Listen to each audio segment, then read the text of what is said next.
Donc, oyo ezali quand il y a ba réfugiés na Burundi. Et ba kei ko empêcher ba Congolais oyo bazali kozonga na bango volontairement. Ba empêcher bango balekana, bazongisi bango na bakamp. Ndeko nanga. Ndenge ni bokoyi ko boyela, Congolais oyo moko na moko alingi azonga na ndako na ye, kotala ba condition oyo azali kovivre. Bo banda kokanga bango jusqu'à quand? Félix Tshisekedi oyo ko accepter bana na obakene kofanda na kati ya camp oyo na ba sachet oyo na malili oyo na ba mvula oyo okoki ko permettre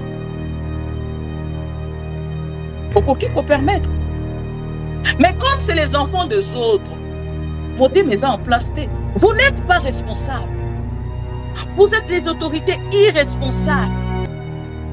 Oyo nyonso ça pour que le peuple congolais est à libinoti bino c'est votre argent. Bino eza o bino bozali kozwa nde yango ezali important. Oyo nyonso etikali etani bino. Sikoyo lelo botika quand même peuple wana azonga na ngambo na ye. Akende ko continuer vie na ye. Boko banda kokanga population congolaise jusqu'à quand? Tout est compliqué à ce net au moment. Na quand il y a Félix Tshisekedi, tout est compliqué. Bazoye ba même plus eloko ni ba koki kosala. Est-ce que nous avons sauvé la République ou nous sauver?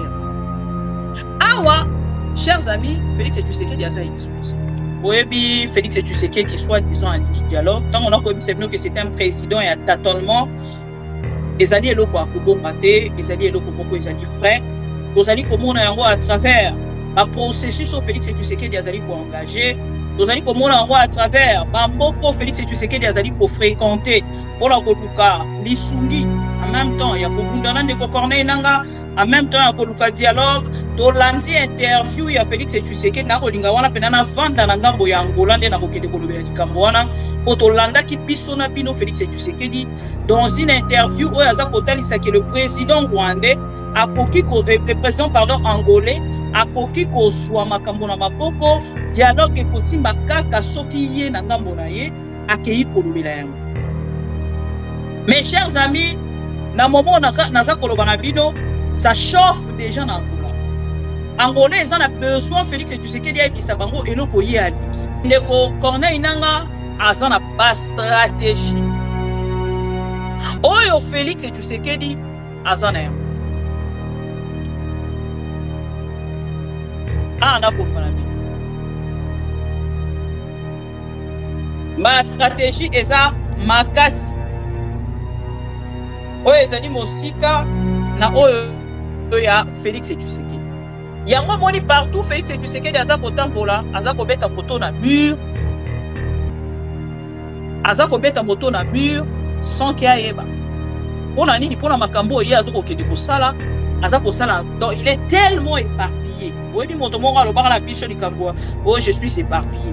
Je suis éparpillé là c'est dit de baisse. Félix Tshisekedi est tellement éparpillé. Et yemoko na Togo, yemoko na nani et puis on a koloba na bino c'est chaud à Togo. C'est chaud na Togo. L'AFC M23 atteint l'Éméra, village symbolique dans le moyen plateau d'Ouvira. Donc il dit koloba l'AFC M23 baza bongo pour avancer.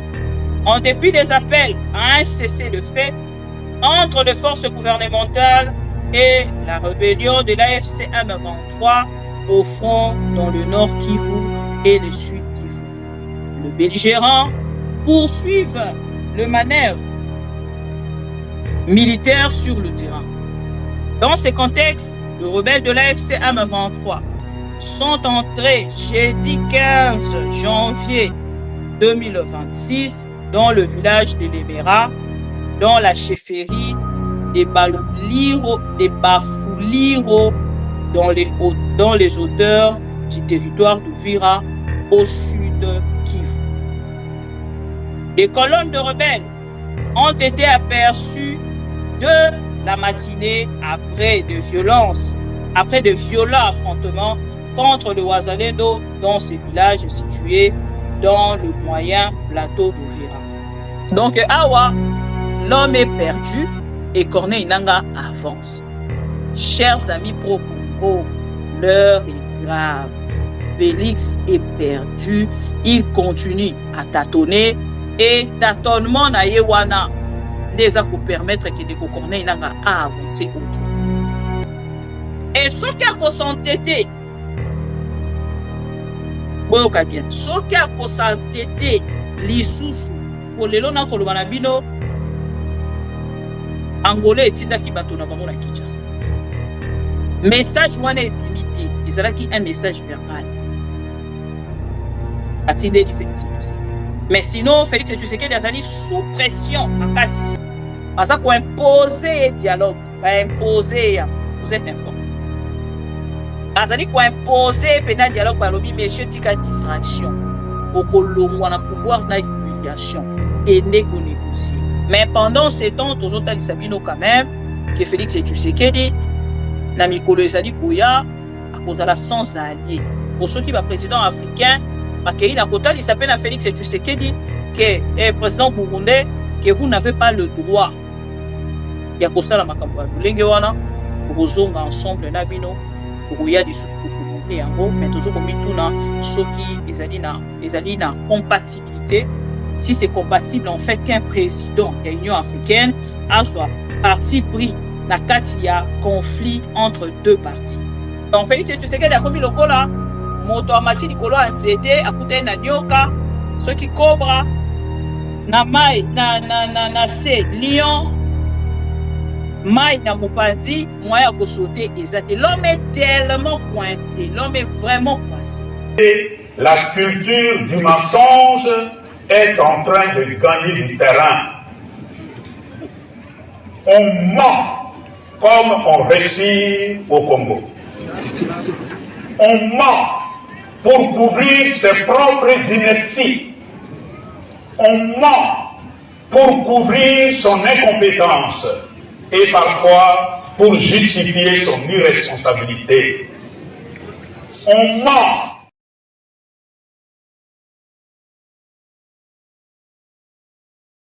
Nous demandons aux Congolais de... Ce n'est pas nous.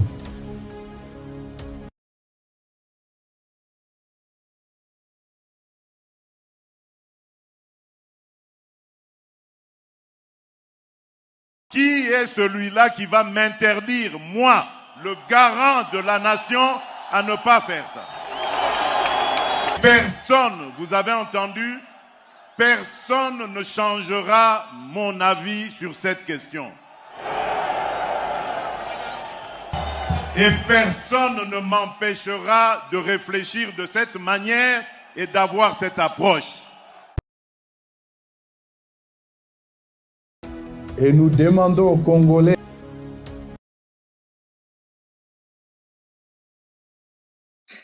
Fidèles amis téléspectateurs de ma mission TV, le miroir du monde, Bandeko Balandi, Yamamo Bibi Kapinga, Botenabino, Bisikanya Sobozwami, la sepeli komona bino lisusu na pokwa ya lelo pour que to solo la mboka République démocratique du Congo. Bandeko Balandi ya émission oyo topé réflexion ya maman Bibi Kapinga boyebi lolenge to salaka soki to bandi live na biso to bandaka na ko like vidéo ko partager partager na ndeko azali liboso soki atuni yo ezali nini ebisi ezali la maman de tout le pro-Congo qu'on appelle Bibi Kapinga et otalisie qui azali antivirus bisika lokuta ezali na UDPS na ba information ya kakobisa biso makambo solo et otalisi lobiso qui na no s'abonner, il est temps pour vous de s'abonner parce que okozo ba information nyonso oyo elikaka bongo na kati ya mboka na biso en temps réel. Chers amis pro-Congo tozongi lelo et tant on a ko like vidéo to partager boye bi rôle na yango et joua Carole ya monene na ko protéger ba vidéo na biso na ko sunga biso penza na nzela ya bato ya peso nyonso ba vandi na part na bango bazali ko luka ko signaler ba vidéo na biso ko signaler ba chaîne na biso et grâce ya ba like na bino et ça la kate et kende bongo ko sunga biso na ko protéger ba émission na biso. Ndeko tolandi Ndeko Corneille nanga mokolo ya lobi ma avant na komana Ndeko Corneille nanga esengeli na rappeler que lelo ezali le 16 janvier 2026 25 ans jour pour jour depuis que papa Kabila azalaka assassiné na bureau na ye na palais de marbre Et chers amis pro-Congo, Lelo, Félix Tshisekedi, président de la République 7 ans après, azako pesa lisusu considération wana te na kotala ndeko Kabila oyo akufaki mpona mboka nayebisaki bino mokolo ya lobi Félix Tshisekedi azali kozanga kimia koyeba ke na part na ye papa Mouzé Laurent Désiré Kabila azali papa ya Kabila ye na ngambo na ye azangi kimia parce que je ne comprends pas ce micro, qu'est-ce qui se passe? Check, check, voilà, je sais pas, je vais le mettre là, voilà. Azangi kimia na ngambo na ye koyeba ke bon, ce n'est pas grave. Azangi kimia na ngambo na ye koyeba ke Joseph Kabila ezali papa ya Joseph Kabila et ye azali koluka pe na ngambo na ye babanda kobenga papa na ye héros sans rien faire pour le pays. Lelo azali koluka lolenge nini ya kokotisa papa na ye na kati ya ba héros. Mais bon, malheureusement ba Congolais nyonso bazali informé na lolenge papa Etienne Tshisekedi akufaki na lolenge papa Kabila akufaki ezali lolenge moko te.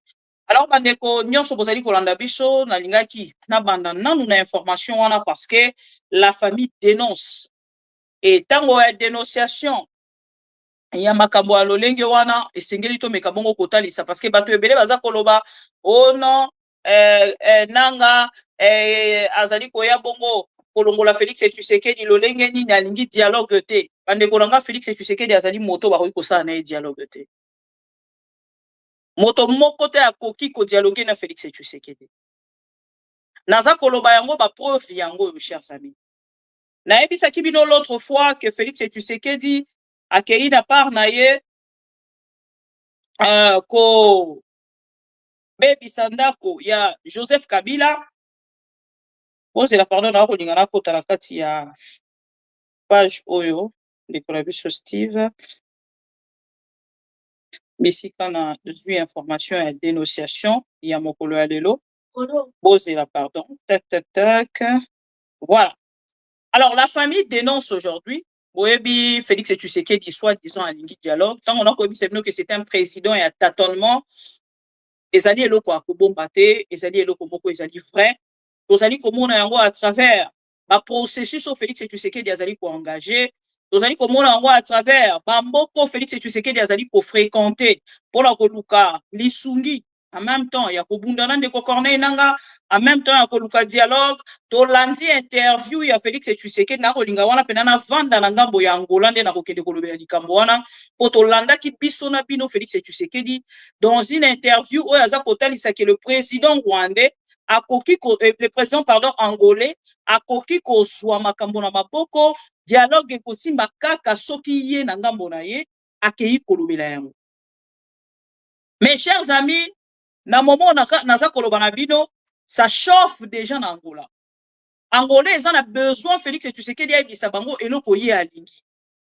Le président angolais a outi kotinda émissaire na ye Tété Antonio oyo azali ministre affaires étrangères ya Angola a outi kotinda ye na Kinshasa mokolo ya lelo pour kaye la Félix Tshisekedi un message verbal bandeko nanga na kati ya diplomatie soki ba message ekomi soki message ba komi koyela yo message verbal elingi koloba que il y a quelque chose qui ne va pas. Et là, ce qui Félix Tshisekedi a s'entêté, beaucoup soit suite na yango lundi 4 matin. Pendant ces temps, Nangambo ya Est ya République, Ndeko Corneille Nanga avance. Na kozonga wana pour qu'il ait pesa bino ba information, pour mokolo ya lelo ba zui ba mboka mosusu na kotangela bino yango. Tolo benana no likambo ya héros. Félix Tshisekedi soi-disant pense faire un dialogue. Bozo kolandanga soki Félix Tshisekedi aza koluka kosala dialogue elingi koloba ke sengeli azala bien na bato nyonso oyo bakoparticiper na dialogue mokolo ya lobi to lobi kuna. Joseph Kabila parce que biso nyonso toyebi parent ya moto azalaka moto oyoyo basalaka na ye blague te.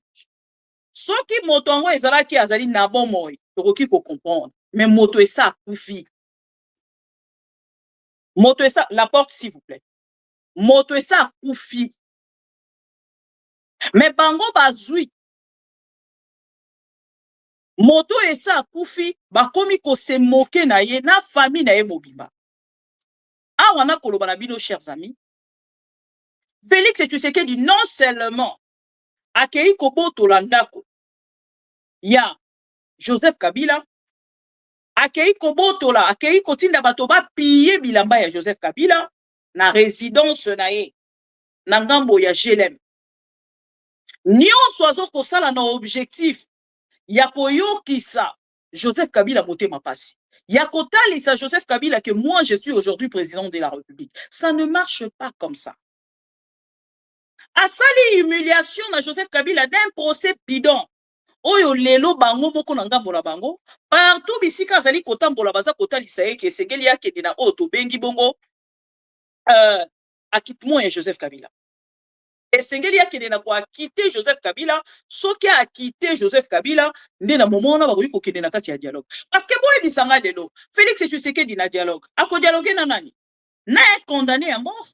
Na mendeko Corneille Nanga, c'est un condamné à mort. Comment Félix Tshisekedi a négocier avec des condamnés à mort? Mais sans que ba quitter bandeko Corneille Nanga. Parce qu'ils allaient parmi deux points. Oh, Félix Tshisekedi a signé qui pour qu'il y ait na peine de Corneille Nanga. Et partout ici quand zali kokende la diplomatie na ye soi-disant agissante, abandaki kokanisa ke ya komi ami ya ba président wana. Lelo na part na ye aza ko se rendre compte qui n'est pas ami de ces présidents. Ces présidents arrivent ou entrent dans nos histoires pour na koluka kotia kimia et baza ko traiter bango de deux parties au baza na conflit na gauche to pe na droite. Et Félix Asili Mayele. Félix Asili Mayele na momo na kolo. Et kanda wana eza ko révolter et kaka na ko kene la humiliation. A condamné Joseph Kabila à mort. A condamné ndeko Joseph Kabila à mort. Bakei balobi nyonso bakoka ikoluba. Bakei kokota na kati ya ndako ya Joseph Kabila. Bisika mwasi na ina bana bazalaki. Basali o bango bakoka ikosala. Chers amis, botala humiliation o basala na maman Olive Lembe avec la famille. Na absence ya mobali na ye, moto nyonso soki ba toucher na bana na ye, réaction ezalaka mosusu. Joseph Kabila alobate. Joseph Kabila réagissate. Joseph Kabila komi na goma balobi akoki kofanda na goma te. Il faut to condamner, preuve na biso yango na ba condamner Joseph Kabila. Balongwe wana chers amis, na absence ya Olive Lembe et sa famille, bakei kokota ba piller biloko nyonso ya Joseph Kabila. Ba piller bilamba ya Joseph Kabila. Et Félix Tshisekedi organise ba chef coutumier na ba nganga soki ya Afrique pour na kokende ko luka Joseph Kabila spirituellement siko. Lokola ba sui possibilité à atteindre ye physiquement te, ba kende siko na niveau spirituel pour que ba kende ko atteindre. Balongwe wana chers amis, a continuer à kei na kingakati. Ba créer ce qui désordre moko avec des faux milices. Ba bomi bato na kati ya kingakati. Peut-être que vous n'êtes pas informé. Ba uti ko boma bato ebele oyo ba travaka pour le compte ya kingakati. Sous recommandation toujours ya Félix Tshisekedi. Awana koloba na bino ba kei na kati ya oh babengi yango nini ferme ya Zoé Kabila. Il continue en fait à faire mal à cette famille. Bakei na ferme ya Zoé Kabila ba piller biloko nyonso chers amis. Na Tanganyika kuna esika azalaki gouverneur. Ils ont tout pillé. Ils ont tout volé. Ba neutraliser ba maîtriser en fait tout les gardes. Oh bazalaki wana. Et balongwe kuna ana koloba na bino bazongi na Kinshasa. Imaginez-vous maintenant chers amis. Les lois années 25e anniversaire. Il y a assassiné ya Mouzé Laurent Désiré Kabila. Oyo azalaki président de la République de l'autre pays. Mandekolanga aucun respect de la part ya Félix Tshisekedi et ses soldats. Atini siko alobi lokola Joseph Kabila lingi komona ete. Il part maintenant à l'orwe na ko toucher famille directe ya Joseph Kabila ou ezali famille restreinte na ye bakei sikoyo kotouche oyo ezali famille bana ya Musée Laurent Désiré. Et là je veux vous lire moto azali ko dénoncer ezali Jeannette Kabila. Voilà. La famille de l'ancien président de la République, Laurent Désiré Kabila, a dénoncé ce week-end de graves actes de pillage survenus au palais de Marbre, résidence officielle du défunt chef de l'État à Kinshasa. Selon la famille, des éléments de la garde républicaine ayant investi les lieux auraient emporté plusieurs effets personnels appartenant à Laurent Désiré Kabila, notamment des vêtements, de valises, ainsi que son véhicule personnel. Des enfants de l'ancien président auraient été contraints de quitter la résidence, tandis que les policiers précédemment chargés de la sécurité du site auraient été désarmés et expulsés. Jeannette Kabila, l'une de ses filles du président assassiné, affirme à travers son message lu lors de la messe commémorative du 25e anniversaire de la disparition de son père, que du matériel agricole, dont le tracteur appartenant à la veuve Sifa a été emporté. La famille parle d'actes graves, appelle à ce que la lumière soit faite sur ces événements. Voilà. Commémoration ya lelo ndeko Jeannette Kabila nde moto akei na ko dénoncer oyo baza kosala. Chers amis, qui peut accepter que ba profaner sur la tombe de son père? Qui azala président ou pas? Nani akoki ko accepter yango?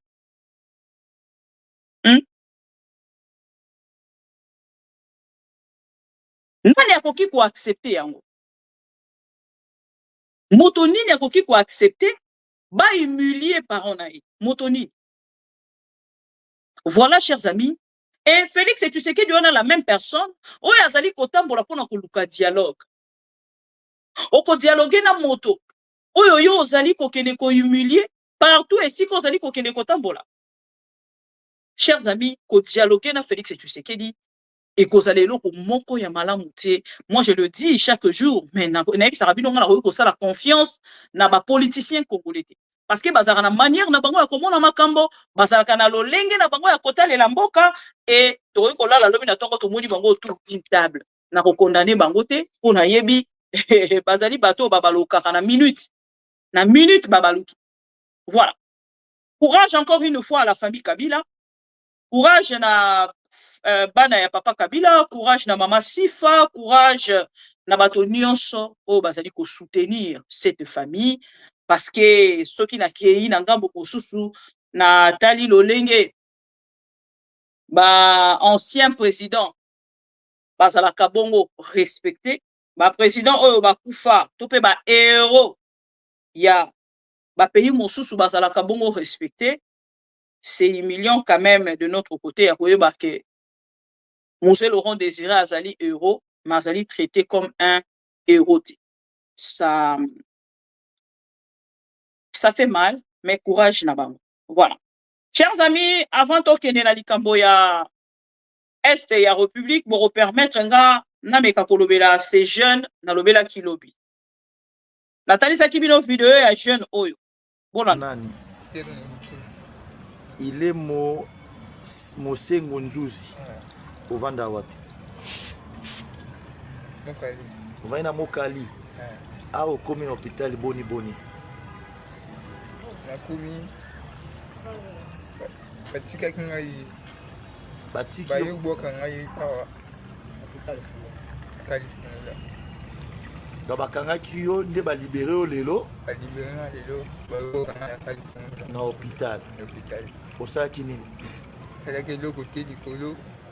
Na wila kin ntela na tropina. Ah, donc yo za conducteur ya 3 pinés.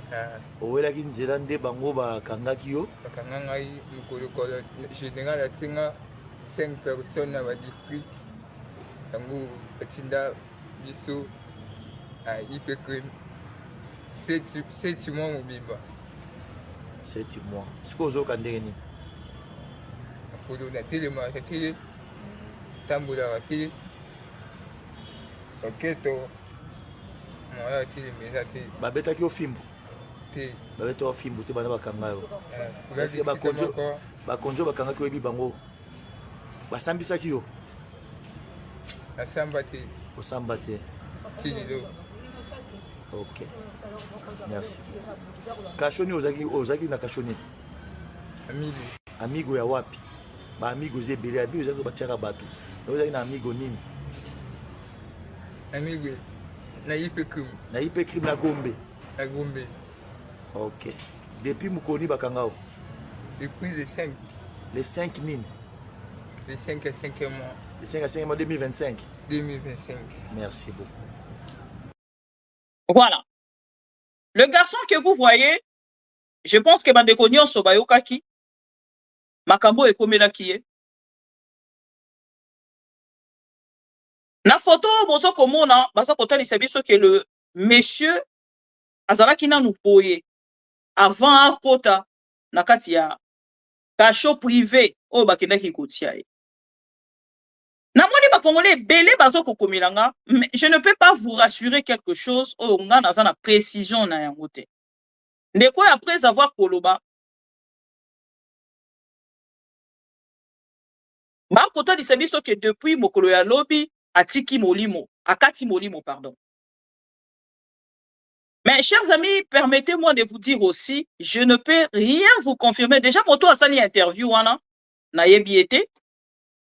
Moto atindele biso interview wana. Moto a check interview wana na kati ya réseaux sociaux. Na yebiete. Donc na koki koyate na banda kopesa information oyoyo nga naza na maîtrise na yango te. Information oyo etambolaki na biso nyonso tozwaki ezali kende ko na biso ya mobali oyo na kati ya escorte ya soki en général nde bakendaki kokanga ye bakei kobwaka ye na kasho wana eza makambo ye moko a déclaré na monoko na ye. Et naibisaka bandeko nyonso balingi to dénoncer. Vous ne pouvez pas vous cacher derrière votre téléphone en m'envoyant de messages et Mama Bibi dénoncer likambo oyo. Mama Bibi dénoncer likambo oyo. Au moins de ceux qui ont sali vidéo, ils ont plus de puissance pour répondre na oyo ezali dénonciation. Pour en fait ko soutenir biso na kati ya oyo etali bongo dénonciation. Mais ceux qui ont batami na sima téléphone, yo mona bandeko be Mama Bibi la tinda que information pour partager te. Na koki ko partager information wana te pendant que naza na précision mingi te. Po biso tozaka oroyi ko vanda boye olali biso nyonso komela biso. Olali na ndako na yo et tout olamuki olobi nazo benga nazo yebisa ba journaliste parce que vous allez qui mécontent ou mécontente na eloko moko. Mais ce qui n'a pas yo sali une vidéo pour dénoncer et ngana ki na ko accompagner commentaire nanga et sungaka makasi et ndeko oyo moto nyonso a partager tout ça ko toye ba kombo ya général wana toyebite bo imaginer moto kaka juste na likambo ile kalmi na kati escorte bake kotika ye na IPCRIM et IPCRIM wana ezali esika oyo ndeko na biso punga akufa. Est-ce que boyebaki ndeko wana punga ndeko moko mobali akufaki na kati ya kashu wana kaka na kati ya kashu wana ezalaki likambo ya ba civil bakei bakangi ye na influence baye donc trafic d'influence eza kosala quelque chose na kati ya Kinshasa. Trafic d'influence ba Congolais lelo bazo ko vivre na kati ya trafic d'influence ya bato baza ko collaborer na Félix Tshisekedi. Et avant de sika kokende kofunda te bakoye bisa même kende kofunda siko olingi biso esi to sali auto liga tout ça. Boto na ndeko ba retenir ye pendant 7 mois. Pendant 7 mois ba kwa na prison wana alia kate. Lokolo moto ayiba kinda kwa ya Félix Tshisekedi, lokolo moto kende ko yiba nanda kwa Mama Marthe, un Congolais s'il vous plaît. Et ça, les dialelolistes bakolobela yango te. Pour qu'il n'y ait pas chaîne nyonso ya dialeloliste. bokende na bachaîne nyonso ya bato bino bolandaka wana batalisaka bino ke bango balingaka Congo koleka biso bakolobela yango te. Bato nyonso balekaka na réseaux sociaux wana bakalongi bamubenga ba oyo nyonso balekaka na sosi ya ndeko Fabien Kuswanika. Botuna bango pourquoi baza ko partager information oyo te bako partager yango te parce que za ko salir image ya Félix Tshisekedi azali guru na bango. Botuna maintenant na Georges Kapiamba. Monsieur Georges Kapiamba, as-tu vu ces vidéos ou pas? Condition oyo ndeko oyo azalaki incarcéré. Condition ndeko oyo a passé na kati ya kasho. Et puis na pe crime, mes chers amis. Crime nini oyo ye asali? Un civil, un jeune, oyo aza kobunda vie na ye difficilement. Boki ndeko bwaka ye na kati ya pe crime. Boki ndeko koyebisanga. Tentative nini oyo ye asali? Il y a assassinaté, il y a crime à ta mon côté, chers amis. Mais bazui bake ko boka ye na kati ya pekre. Boye bisanga. Et toutes ces personnes-là, oyo baka ko faire croire bino ki bango balingaka Congo koleka biso, bako commenter te. Bakoloba te, bango soki ya boye balobaka te. Bato nyonso ba mekaki ko endormir biso lobi ya koloba ke bango bazali soki ba ONG ya droit de l'homme. Ba kommentaka lisusu te. Tuna Jean-Claude Katende aza wapi? Georges Kapiamba aza wapi? Misusu bo bakisa bakombo. Acte moko ya somo. Acte moko cruel. Insupportable. Bande kona koki kota la vidéo au mingi. Ezozongelanga na mutu na yebite soki bino nyonso eza kokomela bino. Siko bo mitia na place ya mama boti ndeko oyo. Mwana na ye akomi deja na âge oyo aza kopesa motema na ye mobimba. Ayebi ke mwana nanga kosunganga na esika akomi kosunga. Bokoki ko imaginer? Ça fait très mal. Endeko soki akufi akokufa sans justice. Donc si akufi la vie na ye, famille na ye au souvenir o bakozala na yango, na République démocratique du Congo, il n'y a pas la justice. Et boye bisanga un pays sans justice, et ça qu'on représente nini. C'est un pays mort. Moubio Félix. Aye Amandi.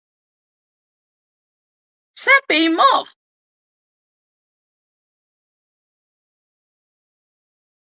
Et ndeko na biso yewana. Est-ce que le bandeko nyonso baza ko bandeko nanga muluba za criminel te, ngana za muluba, mais naza criminel te.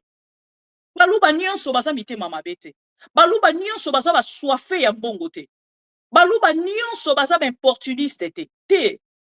Ba opportuniste te te. Bon ça va très attention. Tant qu'on le verra baluba, nga moko na faire partie. Donc tant que to tali se baluba opportuniste, nga déjà dans na kati ya liste wana te. Donc tant que tali se baluba baza ba criminel, nga na kati ya liste wana te. Donc tant que boko sala bongo boye bakana kolongola hein bo sala ka mwenga. On boko cha baluba e ko kotsa baluba nyos. Bolo baluba baza ko gérer parce qu'il y a de luba aussi qui détestent la gestion. Il y a Félix Tshisekedi pour ne pas parler de la personne. Voilà. Et ça mon ami qui me bon. Tout ça la dit. Ce qui est allé vrai cette information. Donc ndeko oyo akufi akomi koluka na moni bato bakomi ko publier oh bakoyi ko aider biso tokutana na mutu wana botala mboka oyo eza na justice. Balobi bien ndeko aza na hôpital ya Kalo Fungula. Ake ko bwaka ekuna. Na moni moto moko a commenté à lobby oh les autorités congolaises sont très embarrassées. Sont embarrassées par rapport à cette situation. Donc, les autorités congolaises, n'ont même pas information. C'est qui le général? C'est qui le général? Oyo a sali acte oyo. C'est qui? C'est qui ce général-là? Mboka eza géré. Et na moment na koloba information à mon côté. Dénonciation à mon côté à l'état congolais. Et ça passe bande kolanga. Liwa na Congo et comme eloko moko ya facile. Okufi OK. Ndeko natalisa kibino dernièrement ya Belgique. Le gouvernement congolais a présenté même pas ma condoléance na famille na. On fait ce qu'il woke lui. Ata moto moko te na gouvernement congolais a présenté ma condoléance na famille ya ndeko wana. Ata moto moko te gouvernement ekangi modo. Et toujours continuer ko vivre lolenge wana na lolenge o Félix Tshisekedi ko mabiso na gouvernement na. Et loko ya pasi. Mais comment le prouver aux Congolais? Comment commenter à Congolais ba meka kolanda?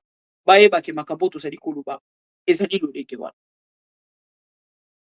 Courage encore une fois la famille. On est ensemble.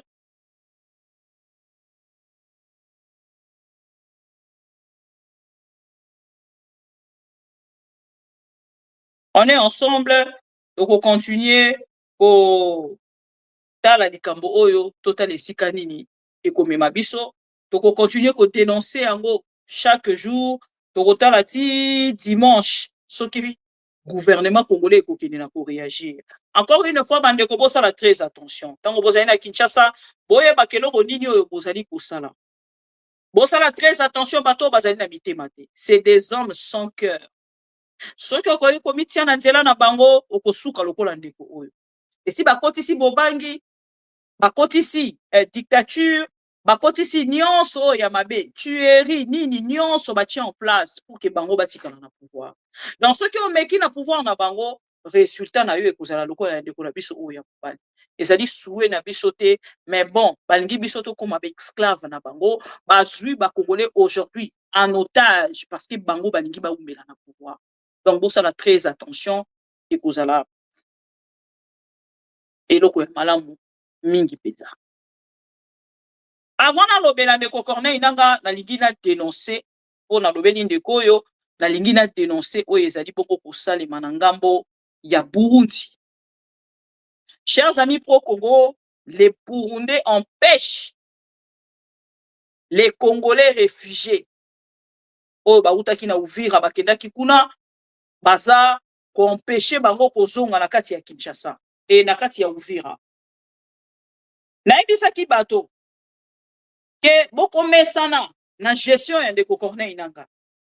Parce que toza na auto benga absence totale ya autorité ya l'État. Donc moto ya kozwa mwa secteur wana za ko kambana ngambo na ye. Boko sana ni. Boko vanda na sima na ye boko mi kotala kaka ndenge ni aza ko kamba. Akamba malamu, akamba mabe, boko vanda wana boza kota. Boko s'adopter, boko s'adapter. Et boko s'habituer. Pourquoi? Parce que boza na ba autorité te. Boza na ba quantité o baza kokamba. Donc boko vanda wana boko mi kota na bango. Lolenge ba ko kambela, bino pe bovandi boza ka kota na. Vous n'aurez pas le choix.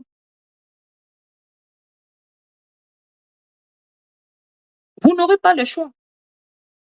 Na olingana ta la vidéo yango pour que na la kisabino. Na kati ya vidéo oyo.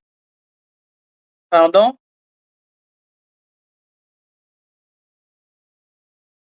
Na kati ya vidéo yango eza wapi? Na kati ya vidéo oyo. Na olingana ta lisabino. Tac tac tac. Ba kota lisabiso. Ba réfugiés congolais. Oyo na part na bango, ba boy. Otikala. Oh là là. Où est passée la vidéo? Voilà. Moi, bon, mon ango est parce que dans un télécharger. Na télécharger qui en menzo que comment qui na soukate voilà. Chers amis, baza kota lisabiso. Que ba réfugiés congolais baza ko réclamer. Là on la photo en déco parce que ça dit ko déranger moi mingi. Bolimbisi. Voilà. Ba réfugiés congolais bazali ko réclamer baza ko réclamer na ngambo na bango ba rapatrier bango bazonga na kati ya République démocratique du Congo. Merci beaucoup de Kosami. Na longoli déjà. Bolibisi. Le réfugié congolais réclame les rapatriements en République démocratique du Congo, précisément en Uvira. Baza qu'on souhaitait pas quitter le camp. Il y a des réfugiés au Batie Bango parce que bazali ko vivre dans des conditions où la mité. Voilà. Baza qu'on sait baba kende na ko rapatrier Bango na kati ya Uvira pour baza ko vivre dans des conditions où la mité. Et aujourd'hui, chers amis, vidéo ils ont téléchargé na relaxabino ango. Et aujourd'hui, chers amis, baza kota lisake bandeko wana ba empêcher bango par de policiers burundais koleka na frontière pour que bazonga na République démocratique du Congo. Je vais vous montrer la vidéo et bokoyo ka commentaire il y a témoin. Oyo azali boyebi biso c'est des var hein. Biso to kendara na var to pesi information to yeli bino na var. To kendara te ke ono to beti di solo lo kwa moto a beta di solo a créer ye moko na bitendi. To pesa rabino information to pesi bino na var. Dans des koana na par na ye abandi ko filmer aza kota lisa biso que le réfugié congolais bazala qui empêché par le policier burundais pour que bazonga na kati ya République démocratique du Congo. Et nani azali ko sala yango malgré des conditions au baza ko vivre bota non boté mamabe hein na ya Félix Tshisekedi na ya président burundais. Ils savent que toutes ces personnes vivent dans des conditions où inhumaines, mais na part na bango balingi ba imposer bango bazala wana lokola ba témoin na bango ki na Uvira makambo nyonso ezali malamu te Corneille nanga azali kosala makambo malamu te yango bandeko wana ba botolaki bango ville na bango yango ba ye ko se réfugier na ngambo ya Burundi. Ezala lokola moi justificatif moko na part ya Félix Tshisekedi. Ezala lokola moi raison moko ya Félix Tshisekedi population nga baza ko vivre na ba conditions malamu te yango wana tolingi ville Uvira zonga na maboko na biso. Soki tolingi to kende ko dialoguer bo pesa biso ville Uvira ezala na maboko na biso. Et aujourd'hui ils ont été empêchés. Ils vivent na ba conditions précaires mais bango etali bango te. Batona balobi bakoki ko continuer lisu ko vivre na ba conditions wana te. Et sengeli na bango bazonga na kati ya République démocratique du Congo. Bon, moi, même population congolaise, tant baza ko constater na part na yeke, ba autorité makambo etali nango bangote, banda kona biso eza kuna, Goma baza ko vivre na ndeko Corneille nanga, Bukavu baza ko vivre na ndeko Corneille nanga, Kibumba baza ko vivre na gestion sous gestion ndeko Corneille nanga. Bon biso a toza ko salani. Ba normaliser. Ba komi ko senga bazonga na bango. Batiki banda kuna bango. Et lelo banda kuna bango ezali wana. Bazonga na bango bakende kufanda banda kuna. Mais lokola Félix Tshisekedi a l'objectif, ya ko continuer ko bombarder. Soit disant qu'il y a ko boma bandeko nyonso bazali na ndeko Corneille nanga. Bandeko nanga bolanda témoignage ya bandeko oyo à travers cette vidéo. Oyo. Bwana watu hapo kabisa naenda. Unaona? Naona watu ngambo ya pili. Watu wanaenda. Na wengine hapa wanashuka na mizigo, watu wanashuka na mizigo. Kambi yote watu wanaenda. Watu wanaenda kabisa. Unaona watu kisha wanakimbia. Banaacha mizigo wanakimbia hivyo hivyo. Anasema wanachoka na maisha ya kambi, banarudia nyumbani. Mwambie vraiment njini wakubwa yetu wa mafikiri Andre ya dunia. Mwangalie kisha kupokea population yetu inarudia iko lwa migulu. Hatujui kama watapita na serikali ya Burundi hatujui. Lakini watu wanatoka mkambi banakimbia lwa migulu banaenda ndo hao banakuwa ngambo ya pili.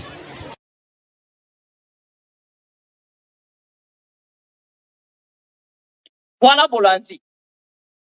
Ndeko wana moto aza ko dénoncer. Lolenge nini ba empêcher donc oyo ezali camp ya ba réfugiés na Burundi. Et ba kei ko empêcher ba Congolais oyo bazali kozonga na bango volontairement. Ba empêcher bango balekana bazongisi bango na ba camp. Ndeko nanga.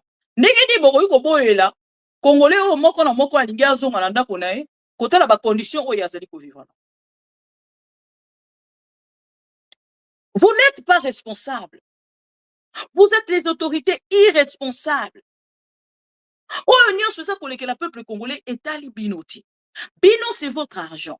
Bino, ça, oh, bino, vous allez kozwande, yango, ezali important. Oh, nous sommes etikali est à libinoti. Si ko lelo, botika quand même peuple wana, azonga na ngambo na ye, akene ko continuer vie na ye. Boko banda ko kanga, population congolaise jusqu'à quand? Boko banda ko kanga bango jusqu'à quand? Félix et tu sais que de roy ko accepter pas na oba kene ko fanda na kati ya kan oyo na ba sachet oyo na malili oyo na ba mvula oyo okoki ko permettre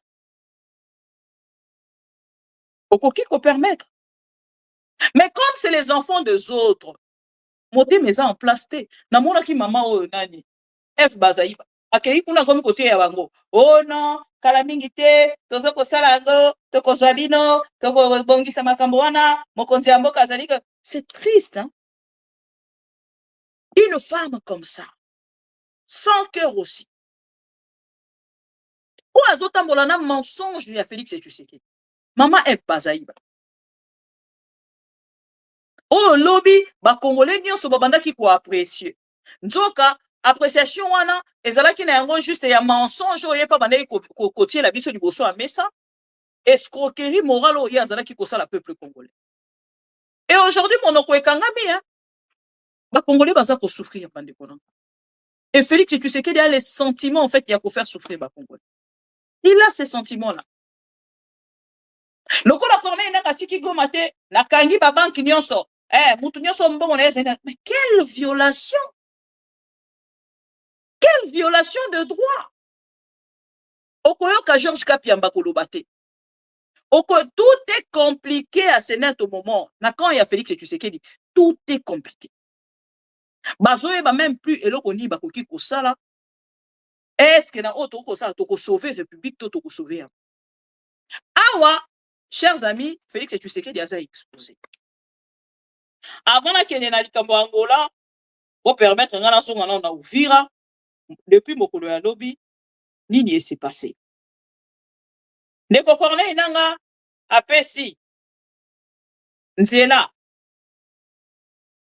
na Félix et tu sais que pardon apesi nzela na communauté internationale a placé force moko naître na kati ya Uvira mais kozongi c'est la Félix et tu sais que Uvira a kosala yango te et tant a koloba yango bango ba telemité baza ko continue bon tu komona na cheli bino une petite photo awa. Voilà, cette photo-là, eza kotalisa bisika oyo, bandeko ya Corneille Nanga, ba soldat ya Corneille Nanga, ba avancer. J'aimerais prendre un article, ya actualité.cd. Borolim bisanga, parce que bamboka ngo boyebi ezalaka un peu compliqué pour na kotanga, et ceux qui na kotanga ngo na référence directement na kati ya papier, ezalaka mieux que ko koloba yango boye na monoko voilà. Voilà. Ndeko Corneille nanga za ko confier aza ko confier oyo tobengi ville ya Uvira na maboko ya ONU. Apesi bango ville ya Uvira lobi soki balingi ville ya Uvira ezonga na maboko ya Félix Tshisekedi wana ye akolekisa yango te. Mais soki balingi batia nanu force neutre ekende kovanda mpona kokamba yango ye azali d'accord pe akopesa bango mpa tiango na responsabilité na bango. C'est seulement à eux maintenant ya kozwa décision ya kozwa décision ya ko déployer ba force na bango pona kokende kokamba Uvira. Déjà ngata on atali yango na lobi ah ndeko Corneille nanga za kopesa ba TP hein parce que la ville d'Uvira est kambama na ba soldats ya ONU déjà sengeli boye ba lelo ke ONU aza na difficulté à makasi. A MONUSCO aza vraiment na ba difficulté à makasi. Akende ko déployer ba soldats na ville ya Uvira. Déjà na kati ya Nord Kivu. Bazali nanu suffisante. Effectif. Ezali déjà ya kokita makasi. Et kosala même service parallèle. Ba kokamba na ngambo ya Félix Tshisekedi. Ba kamba pe na ngambo ya ndeko Corneille Nangaa. Oyo azali président de la République, Pieto azali autorité et établie. Et ça, moi, pas si en fait, n'a pas naza ko réfléchir ndenge nini ekosalama. Mais naza ko milobela ke ndeko Corneille Nangaa aza quand même moto ba interrogation ya makasi, hein? Parce que wana eza TP moko ya makasi oyo Félix Tshisekedi akokoka bongo ko répondre. Mais bon, donc il y a un article oyo ekotalisa biso avancement ya ndeko Corneille Nangaa na ba soldat na ye. Pona bandeko nyonso boza kolanda biso. Awa na article oyo baza kotalisa biso boye. L'AFC M23 atteint l'Emera, village symbolique dans le moyen plateau d'Uvira. Donc il dit koloba l'AFC M23 baza bongo ko avancer. En dépit des appels à un cessez-le-feu entre les forces gouvernementales et la rébellion de l'AFC M23 au front dans le nord Kivu et le sud Kivu. Le belligérant poursuivent le manœuvre militaire sur le terrain.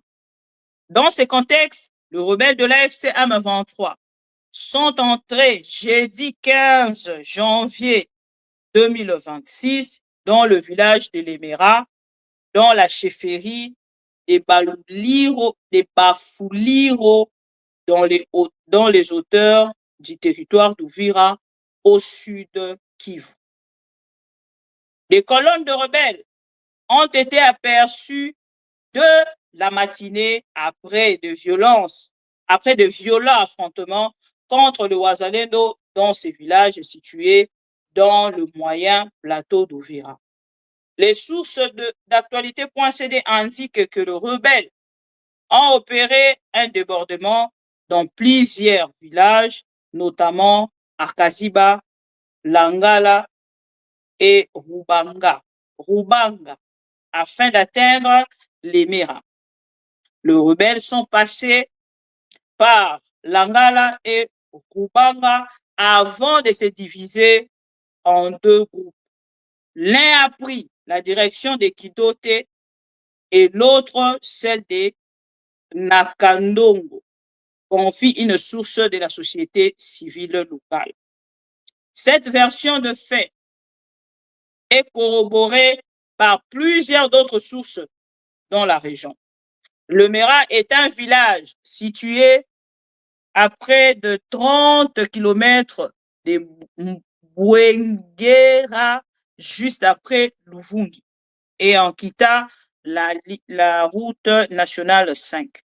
La voie passe par le village de Kiringie, Namutiri, Rubanga, Bweso et Kidote.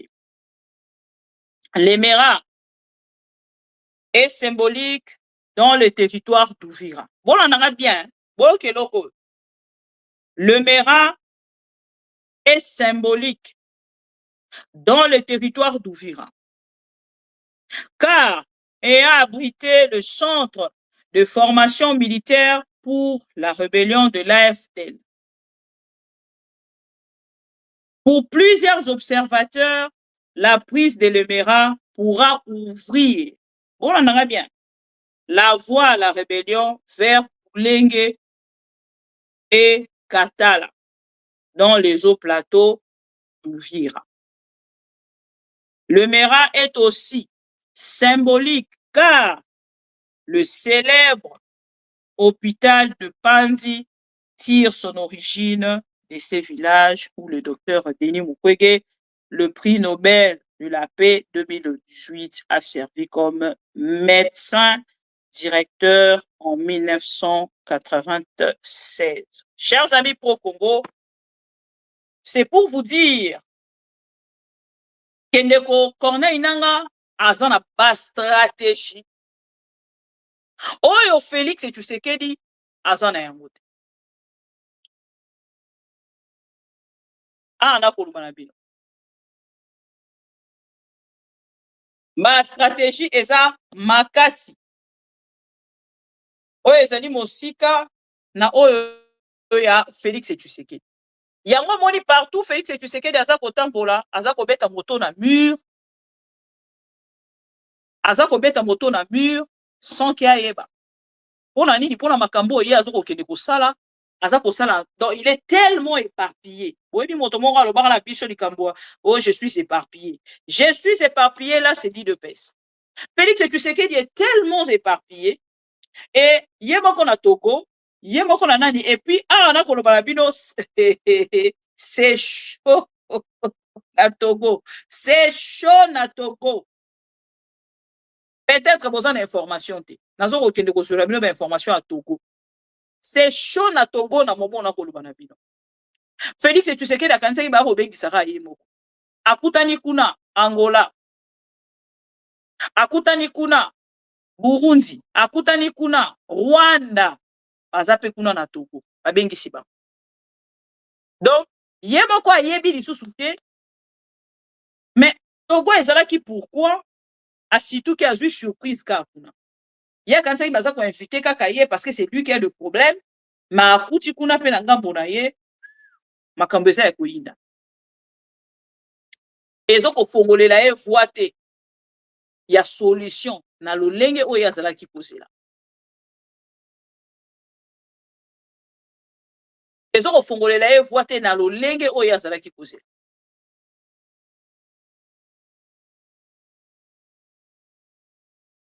Voilà.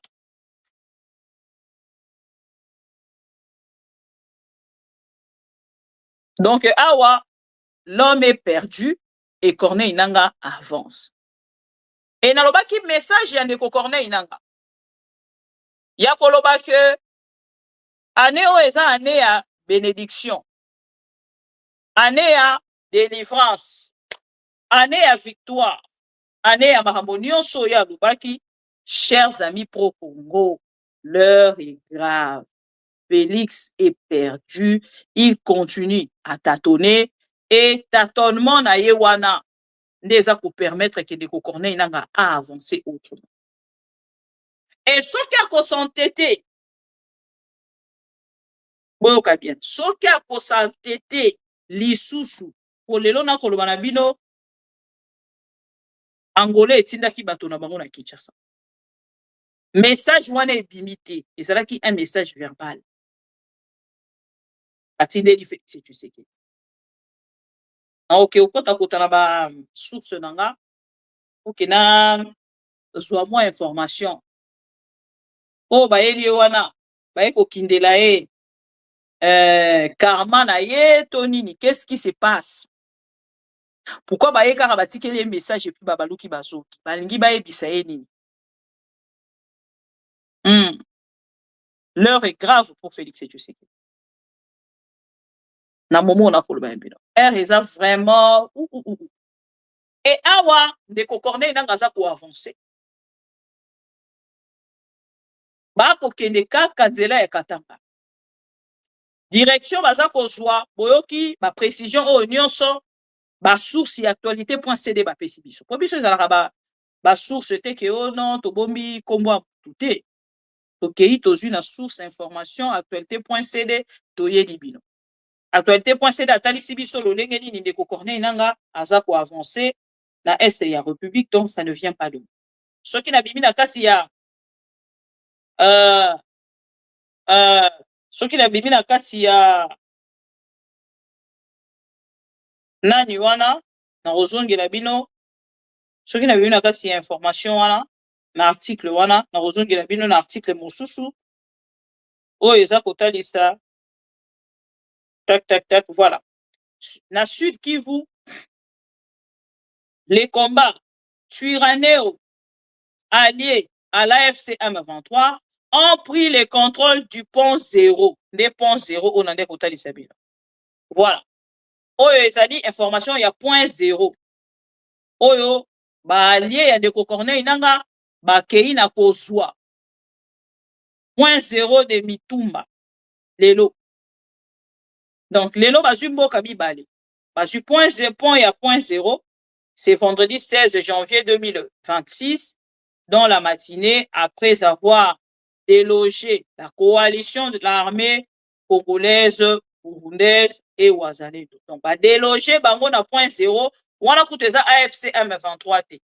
Wana ezali Twirwaneho bazali juste ba allié ya AFC M23 mais ba ko déloger na part na bango les soldats congolais, le burundais, les wazalendo. Tu sais que bino lelo Félix Tshisekedi azaka na allié moko Burundi.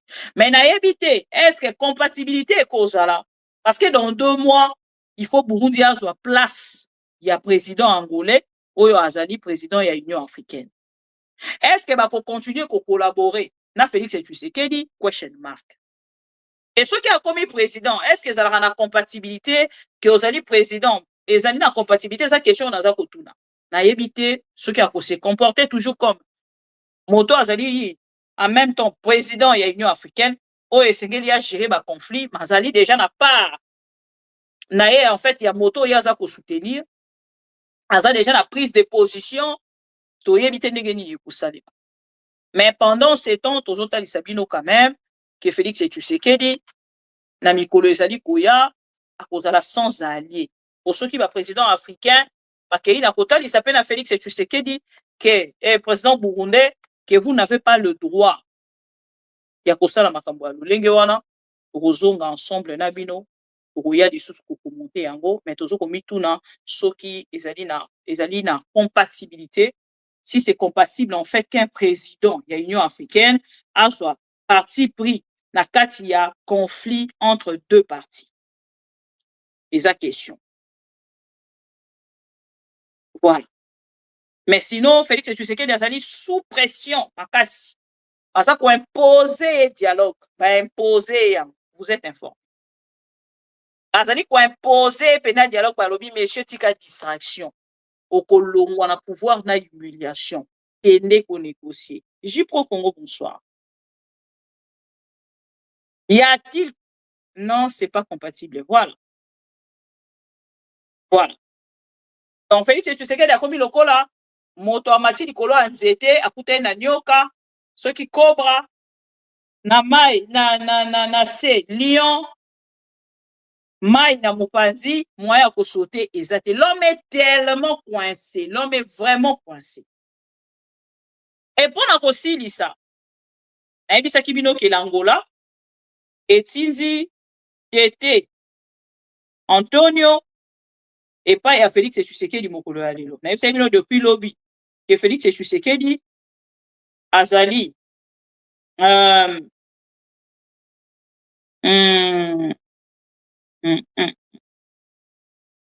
Félix Tshisekedi azali ko dribbler badialeloliste na ye. Na lolenge akoluka ko dribbler badialeloliste na ngambo mosusu abandeki koluka kopesa bango information. Boyebi kete mokolo ya lelo makambo ya Angola officiellement le gouvernement congolais aza ko cacher toujours l'information. Aza ko cacher l'information ata on a ko ebisa bino na komema bino na o ezali document oyo présidence ya Angola est partagée pour le lelo.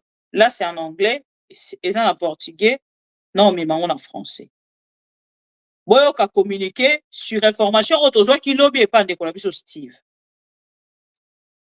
Luanda te pardon bozela. Bozela na tangela bino en et kozala mieux. Tac tac tac. Tac tac tac. Voilà. Atangela bino en et kozala mieux. Voilà. Envoyé spécial du président de la République à Kinshasa. La paix en République démocratique du Congo au sommet de priorités diplomatiques.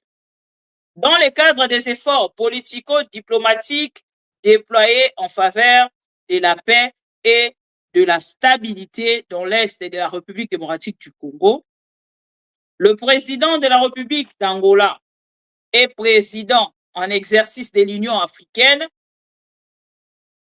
Joao Lorenzo a envoyé aujourd'hui à Kinshasa, aujourd'hui on a colonisé aujourd'hui à Lelo, hein, aujourd'hui à Kinshasa, le ministre de Relations extérieures, Tété Antonio, qui a été reçu par le président Félix Tshisekedi.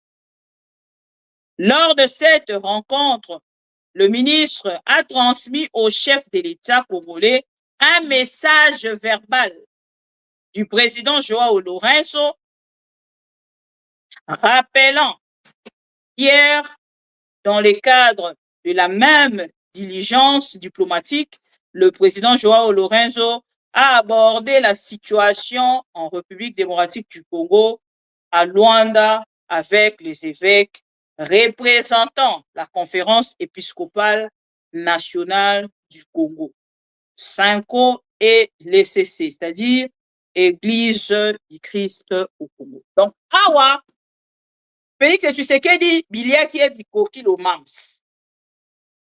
Bisika oyo ye azalaki kozela. A piloté, asala makambo nyonso ye moko. Awa sikoyo après koyamba pona ebisaki bino l'église catholique topé ECC na Cinco bakendaki na feuille de route na bango. Boyebi feuille de route ya Cinco eza esika oyo ekendaki na ko tia ba souci nyonso oyo toza na yango. Ekendaki na ko englober déjà epesi na ba point ya ba solution ba voie ya sortie ya crise oyo toza na yango le. Mais Félix Tshisekedi lokola ina cardinal Ambongo. Aïe affligence Mouteba. Aïe Monseigneur Chole abeta Bokara. À quel copé ça va proposition comme un enfant? C'est que je ne comprends pas. Félix Tshisekedi a coalition dirait à sa camarade, il y a président Joao Lorenzo, naye na ebisi makambo boye au bombango. Ah ben non. Nyonso yo lobby et qu'on a quand il y a presse pour que mokili mobimbe yeba position na yo parce que ce que vous discutez avec le président Joao Lorenzo, c'est ce que Félix Tshisekedi n'arrive pas à comprendre. Bozo solola entre amitié, bozo solola entre deux chefs d'État, oyo bazo koluka solution sur la crise en République démocratique du Congo. Crise sécuritaire, oyo ezali, la République démocratique du Congo. Politique et sécurité. Et les lois n'a pas naïe. Au lieu à kende soki akei, abate la monoko na ya beloko ni yake koloba. Tango akei, il a été exposé. Akomi kuna lobi, ngala kosala dialogue na batu wana te. Là, il le dit au président angolais. Na kosala dialogue na bango te. Je vais répondre par la guerre. Nous aurons une victoire. Président angolais, il dit, petit nanga. Chana se, Nego za boiso kwei. Bande kona bisa kabino biso baluba to zalaka na orgueil hein. To zalaka na orgueil moko soki ozana maîtrise te okovanda na muluba. O vanda na muluba bien fois za muluba lokolanga. Atala raté que oh non, les lona za soki ndenge nini, il faut na intimider bato na ngana intimider ba téléspectateurs na ngate. Soki information eza na ye na lombango na ye na pesi information na zongi plus tard. Ce qui information exacte na vandi na coin nanga. Mais bato mosusu basaka avant ya koleka il faut intimider bato nyonso ba kolanda. Biso to ko intimider te, to ko pesa kaka information. Ah na koloba bino Félix Tshisekedi akenda. Tango akomi na Angola, ayebisi le président angolais ke ngala lingina kende la guerre, ayebisi alobi messieurs yokanga et vite. Félix Tshisekedi apoyi. Tango bino boyebite. Lelo botala Luanda oyo akendaki akanisa ki ko avancer. Ye moko a constaté et avancé te. Pourquoi ça ko avancer te? Parce que l'homme veut la guerre. Si quoi ça ko vivre guerre na imagination na yi. Azo misa guerre wana za ko lobango ka na imagination. Mais en pratique ayebi que c'est impossible à okoka kosala yango te. Mais il veut rester dans ça. Non, je vais faire la guerre. Je vais faire la guerre. Mais pas na imagination. En réel, guerre wana ekosala mandenge nini?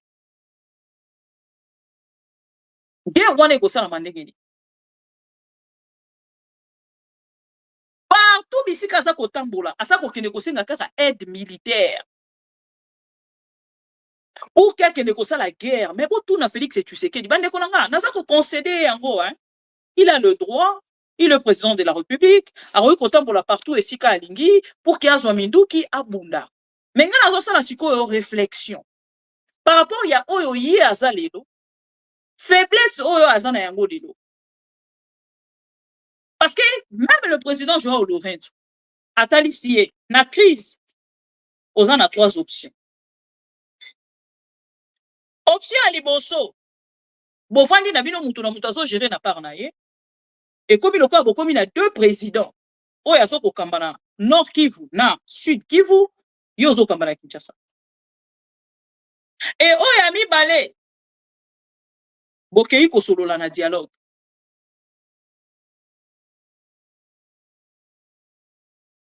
Bokei ko solola na deuxième option, bokei ko solola.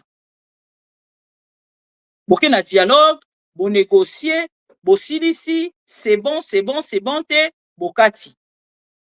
Et on continue sikoyo, le président de la République. Mais ce qui est la 3e option, et c'est un coup d'État. Au sautissé Félix et Tshisekedi sika. Ndeko Corneille nanga, akei na ko continuer, koko mati Kinshasa, pour na entêtement et Félix et Tshisekedi.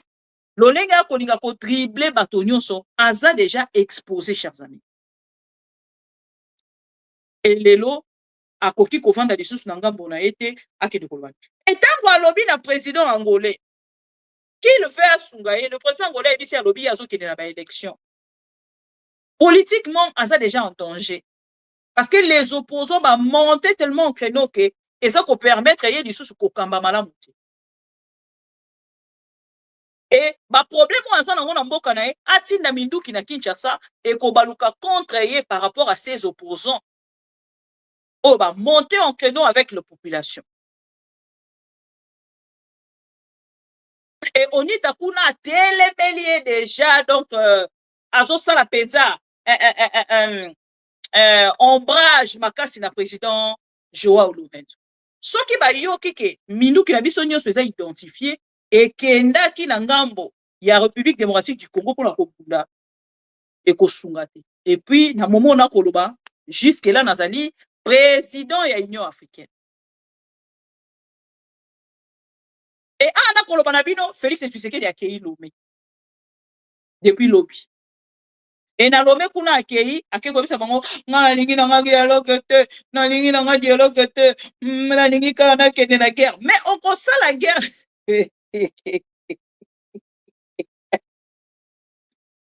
On constate la guerre ndenge nini.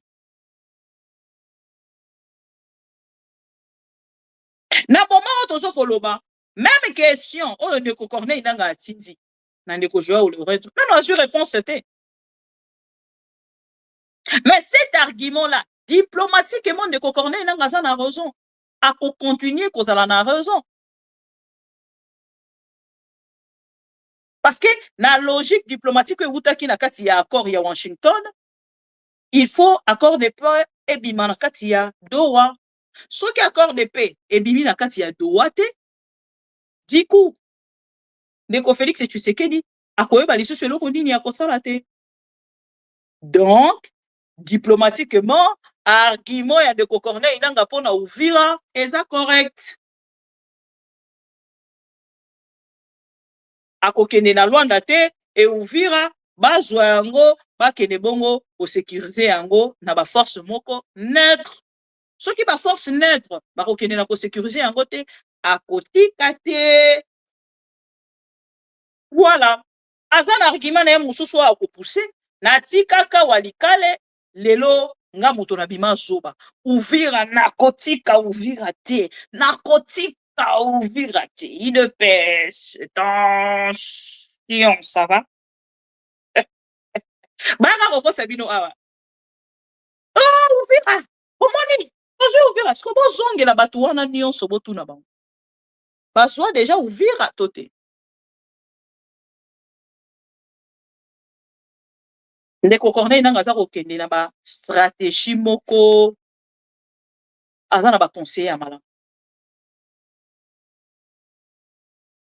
aza na ba conseiller ya malamu et direction baza kokende pou bakokoma na Katanga bandeko nanga bokanga data lelo toza le 15 le 16 pardon janvier bakokoma na Katanga et tant bakokoma na Katanga tokotuna sikoyo badialelo liste tension ça va Tatu Félix akomi na niveau nitakai azokende partout nakokende nanga na dialogue te mais okosala nini soki okokende na dialogue te il faut bunda minduki oza nango minduki nyonso Félix Tshisekedi aza nango actuellement bandeko même bagilet soki nalukeli bino ndeko Takai ndeko Papa Blaise molakisi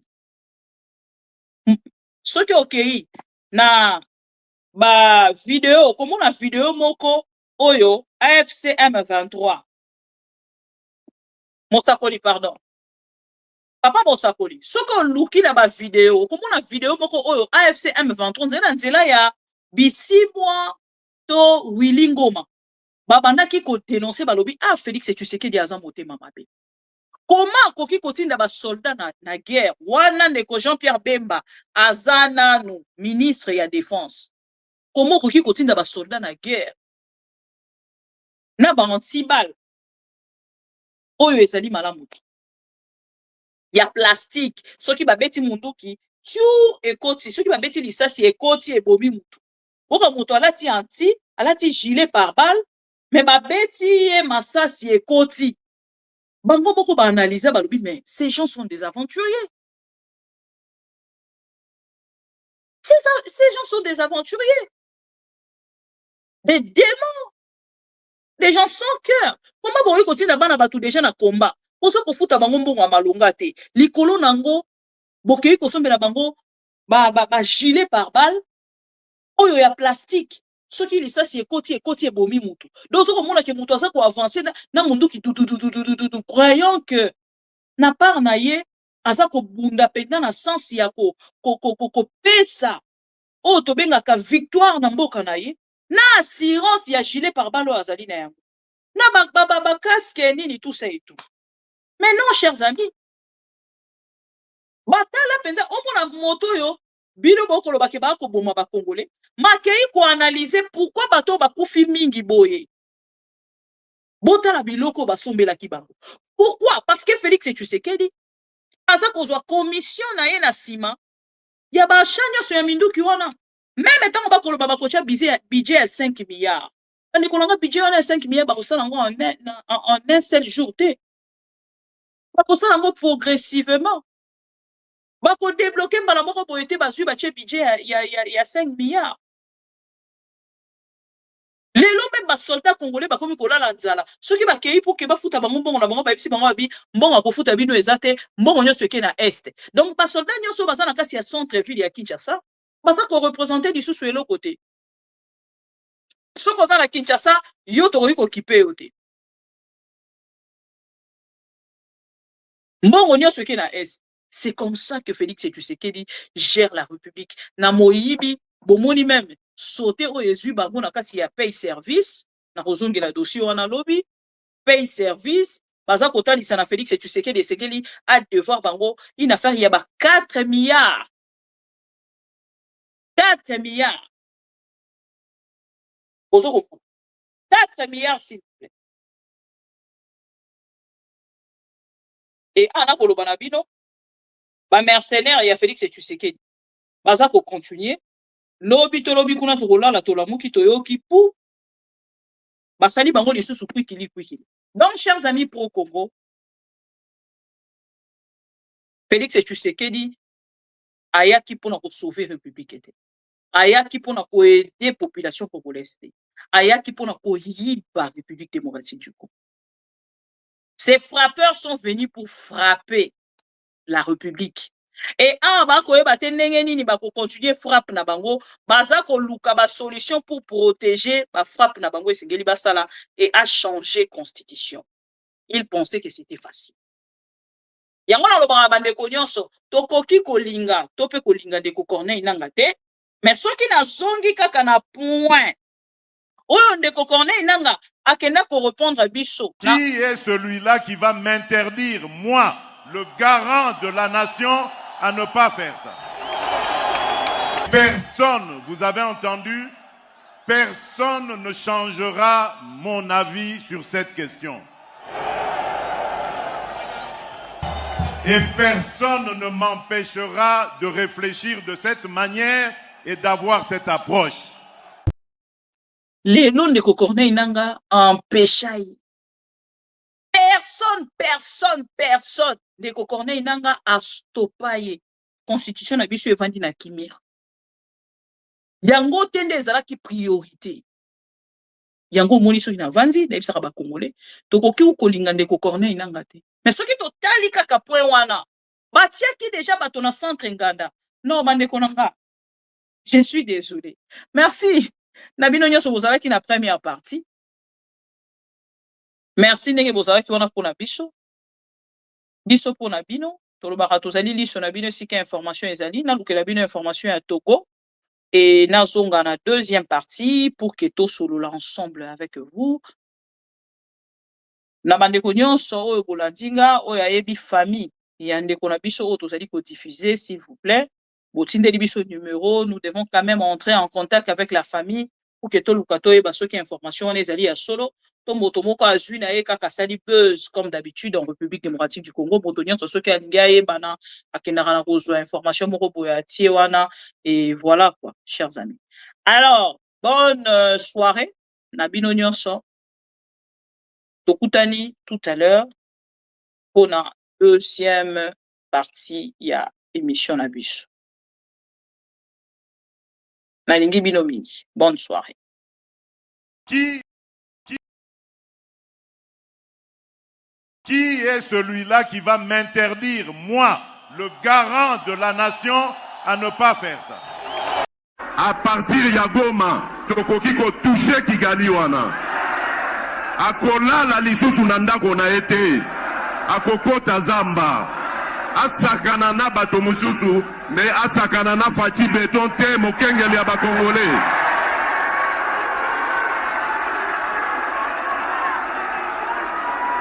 Na lobi na Kagame boye, asakana na bato misusu, oya monela kawana, kasi na fachi.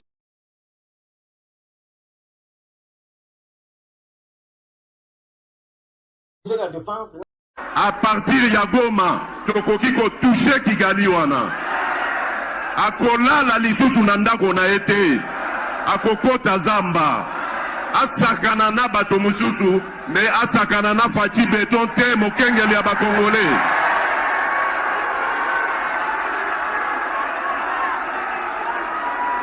Na lobi na Kagame boye, asakana na bato misusu, oya monela kawana, kasi na fachi.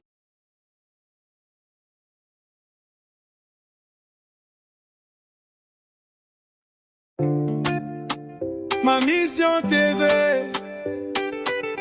c'est la télévision des pro-Congo. C'est la plateforme de tous les patriotes avec les infos à temps réel.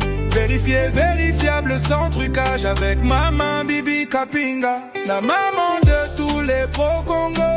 La louba révoltée, toujours va vérité pour l'élé, pas de compromotion. Et si 14 waka ma solognon soyamboka Congo, RDC, ma mission TV, plateforme Yaba Pro Congo, ma mission TV, va ezongate, ma mission TV.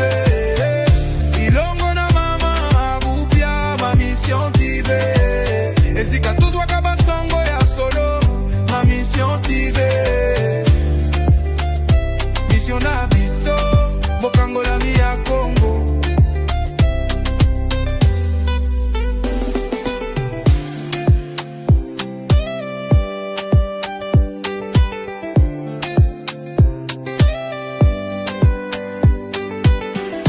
Mission Nabiso, Bokangola Mia Congo. Et la culture du mensonge est en train de gagner du terrain. On ment comme on respire au Congo. On ment pour couvrir ses propres inerties. On ment pour couvrir son incompétence et parfois pour justifier son irresponsabilité. On ment